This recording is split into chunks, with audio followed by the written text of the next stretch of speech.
What's happening, everybody? Justin, Bridgewater's finest on YouTube, Blockbuster_guy on Twitter, fueled as always by the incredible folks at NerdTees, and welcome to week 16, Sweet 16 of the 2023 CFL season. And I want to kick off this week's episode the same way I kicked off my NFL live stream for week 3 last night, with a big Tony Khan style announcement.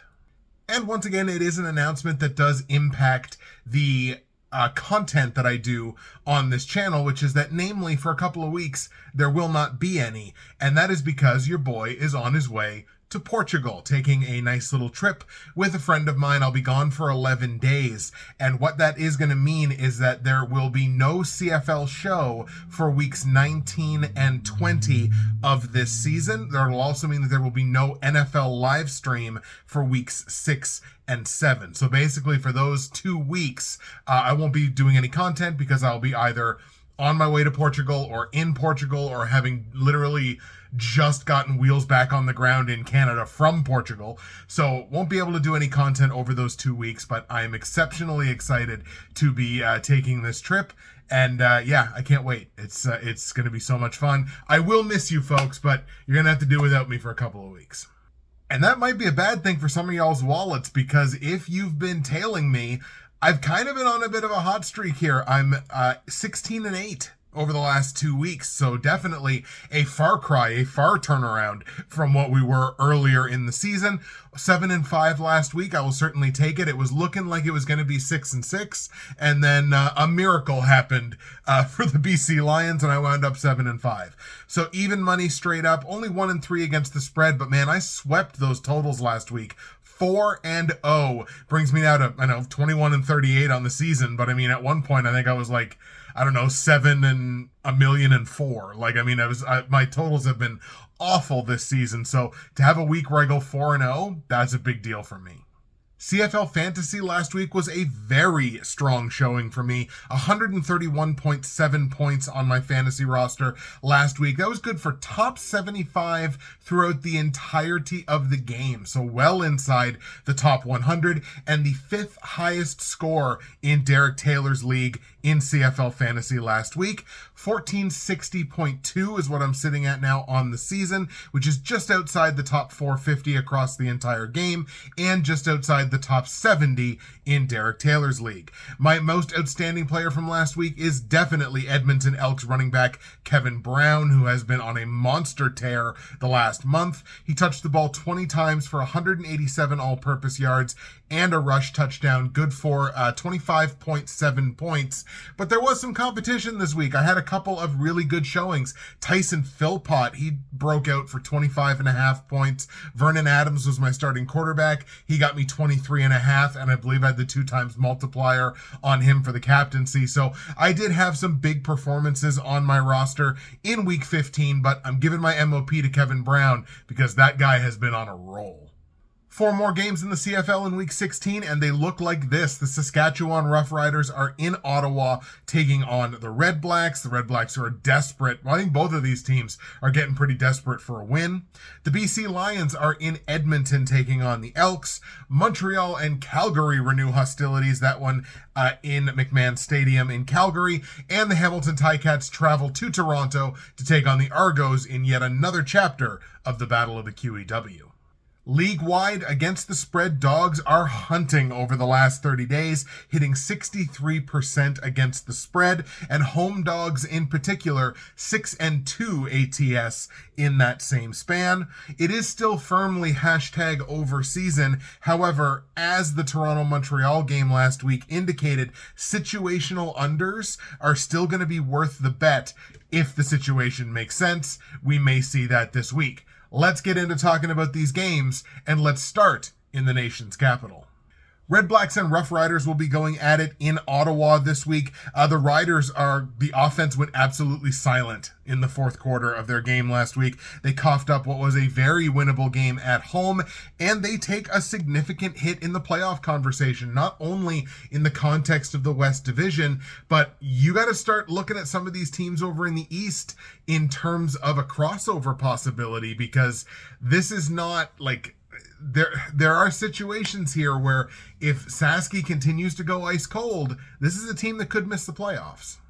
It was right back to the Sean Bain and Tevin Jones experience for the Riders last week as they combined to catch 10 balls for $119 and all 3 of Jake Dolegala's passing touchdowns. The rest of the team combined to catch 11 balls for $151.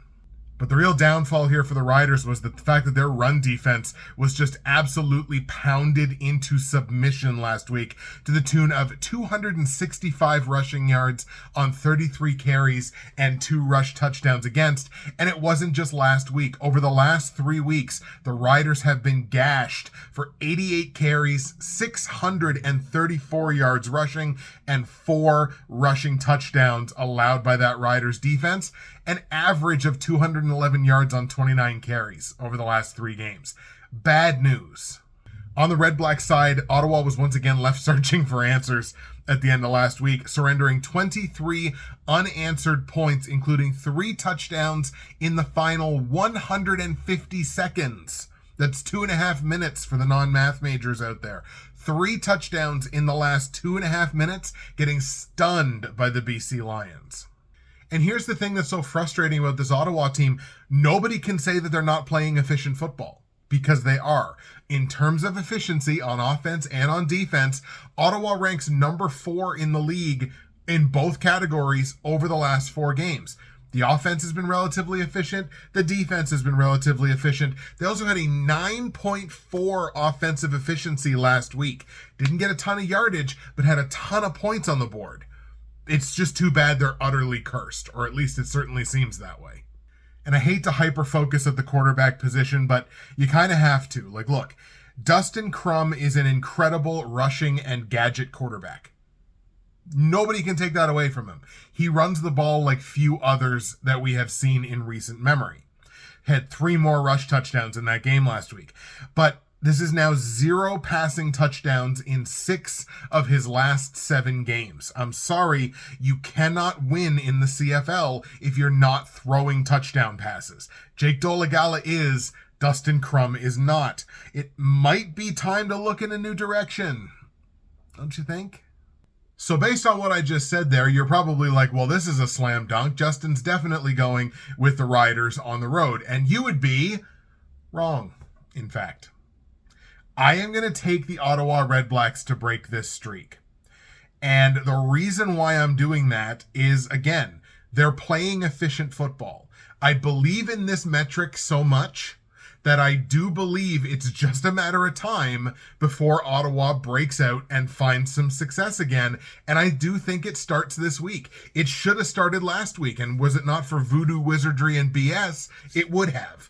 I think that starts this week, and this Riders team has not been overly impressive to me. Offensively, their efficiency's been pretty good. Defensively, it's been very pedestrian. I think Ottawa, in the way that Ottawa runs their offense, is tailor-made to put up points on this Riders defense and hold on to get the win. And that's what I think is going to happen. Give me the REDBLACKS in a marginal home upset. Ottawa beats Saskatchewan. On the line, Ottawa is taking +2 points. Like I said, marginal home dog. The home dogs are definitely barking over the last 30 days. Let's have that continue and take the +2 on the REDBLACKS. Total in the game here set at 44.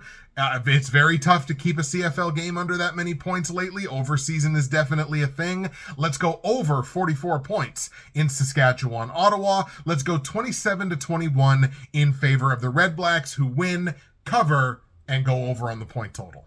The BC Lions traveled to Edmonton to take on the Elks here in Week 16, and the Lions forged an incredible fourth quarter comeback, the aforementioned comeback that we were just talking about, against the Ottawa REDBLACKS. Vernon Adams with 3+ pass touchdowns, for the 4th time in his last 5 games. 4th time in his last 5 games, he's thrown at least 3 passing touchdowns. But he has also thrown 6 interceptions in that same span. So it's been a lot of, Wild West run and gun there for Vernon Adams. Hasn't always worked out for him. I talked last week about how the defensive turnaround had to start now. So much for that. Obviously an awful, like we just talked about, 9.4 defensive efficiency for the Lions last week, which was just absolutely awful. Not to mention the fact that the offense was only 36% on second down, and that really should have sank them in that game. They probably did not deserve to win that game with the exception of what they did late in the game. Then again, miracles happen. And despite the Keon Hatcher disappearing act, he only caught one ball for 20 yards. The Lions did ride a combined 14 catches for 205 yards and 3 touchdowns from the combination of Lucky Whitehead and Justin McInnis. So when you're talking about depth, that's exactly what we're talking about when it comes to the BC Lions. Yes, they've got big name receivers. Yes, they've got a couple of those like kind of underrated guys like an Alexander Hollins, but they've got depth down their receiving core, and that's going to do them well when we get to the postseason. In Edmonton, the Elks take revenge for those early season losses with a 2-possession win in Saskatchewan, scoring at least 16 unanswered points in the fourth quarter for the second straight game. These are the Cardiac Kids now, and it's definitely Trey Ford's team. I talked about it. What can Kevin Brown do for me? He can turn in an excellent fantasy performance, and that's exactly what he did. And he stayed white hot last week, 175 yards rushing and another rush touchdown, while setting a season high in carries at 19, which also ties his career high for carries in a single game. They're trusting Kevin Brown. They're feeding Kevin Brown the football. They're getting him his touches. You gotta love to see it. And even though the Elks secondary did allow 3 passing touchdowns to Jake Dolegala, I genuinely thought it was a fairly good game for them. They held Dolegala under 215 yards passing. They held Jamal Morrow under 50 yards rushing, and no Riders receiver topped 75 yards in that game. That's a pretty good whole unit performance there on the defensive side for the Elks. Lions come into this game as heavy favorites on the road, laying -6.5 in Edmonton. Total in the game is 50 points. But boy, when I tell you something, when I look at this BC Lions team, from an efficiency perspective, they might be like the second worst team in the league over the last 4 months. They get a lot of yards. They haven't been getting the points that should be going with the yardage. They've been giving up not a huge amount of yards on the defensive side, but the points they've been allowing on the board on defense are definitely not in line with the yardage that they're giving up. And that's the biggest thing for them. I think it's the defense more so than the offense that's really letting this team down and is putting them in a position where all of a sudden there's a bit of a sweat here in the West Division. It's bunched up and kind of an anything goes. Like even the teams at the top, they're all very, very close to each other. This is another one. Like I took an upset in the first game, and I don't want to be in a position where I feel like I have to be the upsets guy or the anti-upsets guy or anything like that. I wouldn't take this if I didn't genuinely feel that it was going to happen. I like the Edmonton Elks to win this game outright. I have very little faith in what the BC Lions are doing right now as a whole team, especially from an efficiency perspective. They've been very, very inefficient. And that can certainly turn around. That can turn around almost on a game-by-game basis. But to me, it's a terrible indicator of where this team is right now, and maybe that it's not necessarily going in the right direction moving forward. I'm going to take the Edmonton Elks here in the upset. I think the Elks win this game outright at home. Edmonton beats BC. On the line, like I mentioned, BC's laying -6.5. I think even if you liked BC to win this game, 6.5 points is way too much to lay here. I think you hedge on this one either way. Give me the +6.5 with the Elks. Total in the game here set at 50. I think this is among the highest scoring games in the week. I don't think it's quite the highest scoring, but I think we'll see a lot of points in this one, even though it's the biggest total of the week. Give me the over in this one. Let's go over 50 points in BC Edmonton. Let's go Elks 27, Lions 26. Show me some voodoo. The Lions got a ton of it in their favor last week. A little bit of it goes against them this week. Edmonton wins this game outright. Maybe it's a last-second Dean Faithful field goal like we saw a couple weeks ago. Edmonton wins 27-26. Give me the +6.5 and give me the over on the points. Halfway home here in the Week 16 picks, and it is time, as always, to give thanks to my great friends and sponsors at Nerd Teas. Ladies and gentlemen, Nerd Teas and Coffee Bean are where you have to go to find dozens and dozens of incredible loose leaf tea, estate coffee, and flavored coffee blends. No matter what your taste palette is, you're going to find something incredible on nerdteas.ca. Like my cup right now, it's not quite as thickly brewed as I did last night, but it is a delicious cup of Cabana Banana. It is a delicious new flavor that I'm just trying for the first couple of times here. I love it. It will be in my regular rotation. You can find incredible options for your regular tea rotation. Everyone has one of those, right? You go to nerdteas.ca, you use my promo code, which is BWFinest. You're going to save 15% at checkout. You're going to get free shipping in Canada on any order over $100, and you're going to get a great conversion rate on the US dollar if you're one of my viewers in the US. nerdteas.ca, promo code BWFinest, save you 15%, get your free shipping, find yourself something to love, or find someone you love something to love. You can do it on nerdteas.ca. Let's go to Calgary now, where the Stampeders are going to play host to a Montreal Alouettes team that damn near translated home field advantage and a second straight look at the same team into a statement win against the Toronto Argos. However, they ultimately gave up 10 points in the final 2 minutes, lose that game by a field goal. I have one simple question for the Alouettes. If not now, when? And I'm specifically talking to the Alouettes offensive line. 5 more sacks allowed by this O-line in that game last week against Toronto. Now 12 allowed in their last 3 and 43 allowed on the season. It is the second most in the CFL, only to the REDBLACKS. Kyan Julian Grant made his return to the wide receiver core for the Montreal Alouettes, but it was in KJG's return to the lineup that Tyson Philpott has the breakthrough game that I've been waiting for him for the last couple of weeks. A career game, in fact, in terms of regular season output. He had a really incredible game in last year's East Final, but in terms of regular season games, he set a new career high in receiving yards. He caught 9 balls for 105 yards and a receiving touchdown. Big breakout game for Tyson Philpott. The Stampeders come into this game fresh off of their bye, but they are at a paltry 4-9 on the season, losers of 4 of their last 5 games, and very quickly entering must-win territory. I don't think it's hyperbolic to sit here and say the playoffs begin now for the Calgary Stampeders. You lose one more game, you probably have no hope at anything playoff-wise moving forward. They're 4 points back of the Riders and of the Ticats in terms of a potential crossover spot. So again, playoffs have to start now if you're the Stamps.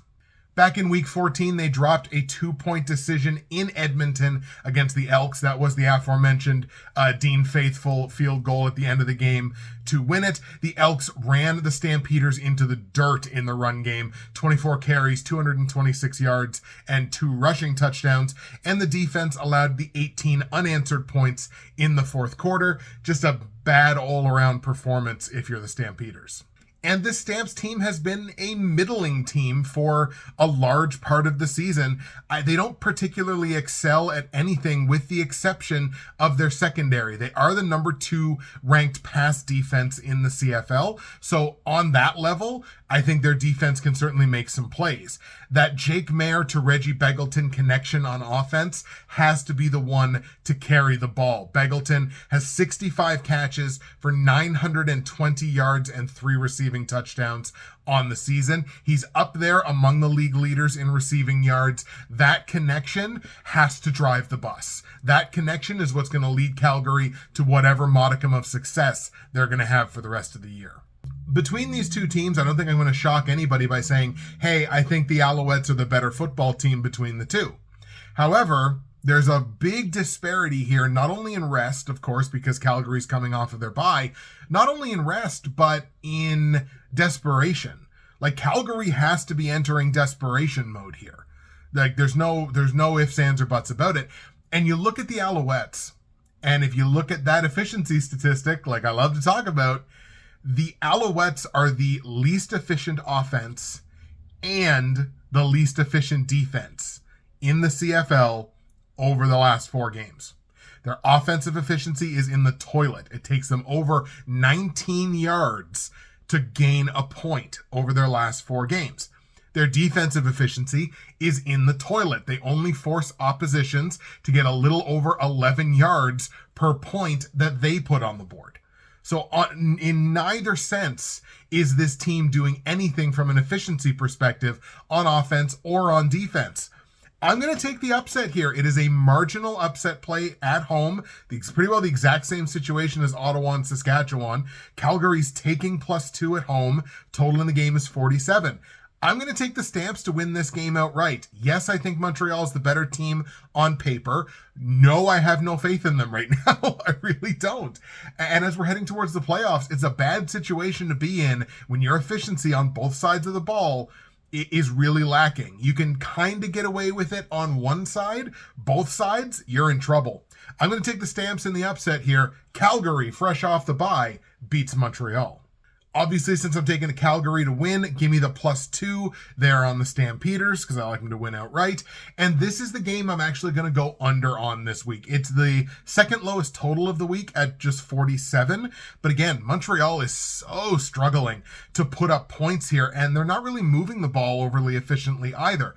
There are opportunities to move the ball against this Calgary, specifically the run defense. The secondary's tough. Like, this is a tough pass defense here in Calgary. I'm going to take the under in this one, under 47 points in Montreal, Calgary. Let's go 26-20 in favor of the Stampeders. So the under barely hits there at 46 total points, but give me the Stamps outright and give me the Stamps plus a couple of points.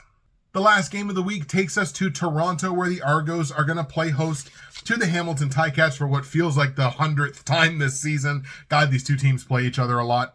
The Ticats making a statement last week against a powerhouse Winnipeg team, stifling a supercharged offense with a hat trick of interceptions off of Zach Collaros. This Ticats team has really turned things around and is really impressing down the stretch. And how are they doing it? They're doing it with that opportunistic defense. They're doing it with Taylor Powell, who again has been very, very impressive lately. And they're doing it with a diverse run game. So as a team last week, they carried the ball 30 times for 160 yards and 2 rush touchdowns. James Butler did have 22 of those carries, but I believe there were 5 different Ticats that carried the football in for a rush attempt. So, I mean, you're talking about a diverse rush attack there, headlined by one of the best backs in the league. And that's how they're finding their success. And again, the emergence of Taylor Powell is a big deal. And again, this Ticats team is clicking at the best of times, the exact opposite of Montreal, who we just talked about. Number 2 in defensive efficiency are the Hamilton Ticats over their last 4 games. And like I said, Taylor Powell's coming out party, 8 touchdowns and 2 picks in his last 4 games, and he's added 79 rush yards in those 4 games as well. So he's not afraid to take the ball and run with it. He's being very careful with the football, not making a lot of mistakes, forcing other teams to beat them. For the Argos, obviously a close game last week, kind of like I thought it was going to be. Boris Beatty sends them home mad as the Argos prevail for the 11th time in 12 games this season, but this was just their second game of under 30 points on offense. I don't think that's necessarily an indication of anything, just kind of a cool tidbit. With that 11th win in their 12 games, the Toronto Argos officially have nothing left to play for. They had already clinched the playoffs. They have now clinched the East Division. The East Final goes through Toronto, so nothing really left on the board to play for. However, they do play 6 more games. They play every week until the end of the season. It's not too early to start rest watching. Now, I don't think they're going to start resting players now because they're guaranteed to have the bye in the first week there of the playoffs. So I think you'll see but you'll see it sort of staggered. You'll see certain players on offense and certain players on defense maybe only play half a game, or it's kind of almost like preseason, right? Like these games, these last 6 games, aside from the money at the gate, officially do not matter. They can change absolutely nothing except if a superstar goes out and gets hurt. So that's why I say we can start rest watching and really paying attention to those starting lineups for the Argos.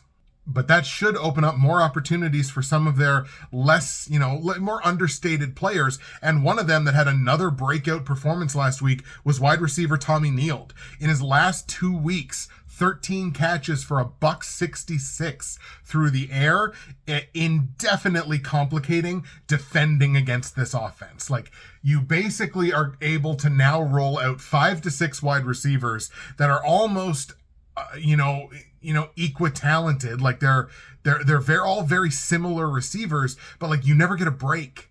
Because like, when you're able to roll out a guy like Tommy Neild as your 5th receiver, 6th receiver, and in his last 2 weeks, he's put up 166 yards. Basically the Puka Nakua of the CFL, like, kind of just comes from out of nowhere, and all of a sudden, boom, boom, 2 massive weeks in a row. It just makes it so difficult to plan to defend against this offense. I've taken all 3 upsets so far this week.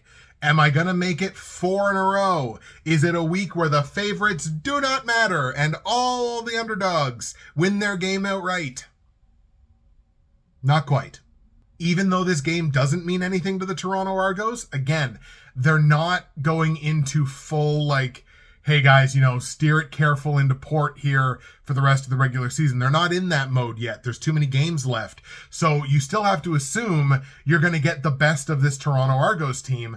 And if you get the best of this Toronto Argos team, there's very few teams in the league that are going to beat that. And I just don't think Hamilton is going to in this spot. I'm definitely on the Argos here to win this game in Toronto in front of the home crowd. Home wins, obviously, that much more important. Let's take the Argos to get the win. However, they are favored by 10 points against the spread at home against Hamilton. And that's just way too disrespectful to a team that's playing as efficiently on defense as the Hamilton Ticats are. Maybe you want to call this one a backdoor cover, but I think the Ticats cover this number. I'm taking the +10, hedging my bets a little bit, I guess, but taking the +10 on the Ticats. Total in this game set at 49 points. I do think this one gets over as well. This one, in fact, I have as my highest scoring game of the week. It could push 60 points, but I think it lands somewhere in the high 50s. Give me the over on the 49 point total, and let's go 31-27 in favor of the Toronto Argos. Argos win, but take the Ticats plus the 10 points and get that number at double digits while you can, and give me the over on the 49 point total. There you go, folks. Those are your picks for week 16 in the CFL. We'll go over them here with you one more time. I've got the Ottawa REDBLACKS upsetting the Saskatchewan Roughriders 27-21 in Ottawa, taking +2 on the REDBLACKS and over on the 44 point total. I got the Edmonton Elks upsetting the BC Lions at home in Edmonton by a score of 27-26. Give me the +6.5 on the Elks, and let's go over the 50 point total. I got the Calgary Stampeders with a home upset once again against the Montreal Alouettes, coming off of their bye are the Stampeders. Give me the +2 there in a 26-20 victory for the Stamps and under the 47 point total. And I got the Toronto Argos beating the Hamilton Ticats 31-27. Toronto wins. Give me the +10 points on the Hamilton Ticats and go over on the 49 point total. Since it's Wednesday, we can definitely do this. My CFL fantasy roster for week 16 is right in front of your eyes right now, and you can certainly see we are stacking up those Argos and Ticats playmakers, as I feel that is going to be head and shoulders the highest scoring game of the week. Rolling with Chad Kelly at quarterback, and going to use him in my captain spot as well. We've got James Butler and AJ Ouellette at the running back positions. We've got Tim White and Tommy Neild, who's still only $2,500. The biggest steal in CFL fantasy football is Tommy Neild, so we are going to grab him and grab Tim White, and that's going to allow us to grab Reggie Begelton in the flex spot. So we've definitely got some big hitters, some big firepower coming in the skill positions. I'm going to grab the Calgary Stampeders on defense. And yes, they do have obviously the big glaring run defense, which has been a struggle for them. That secondary is really good. I wouldn't be surprised if they pick off Cody Fajardo a couple of times in this game, and I have them giving up the fewest amount of points this week. So at $7,000, I think, or $7,500, rolling with the Stamps on defense.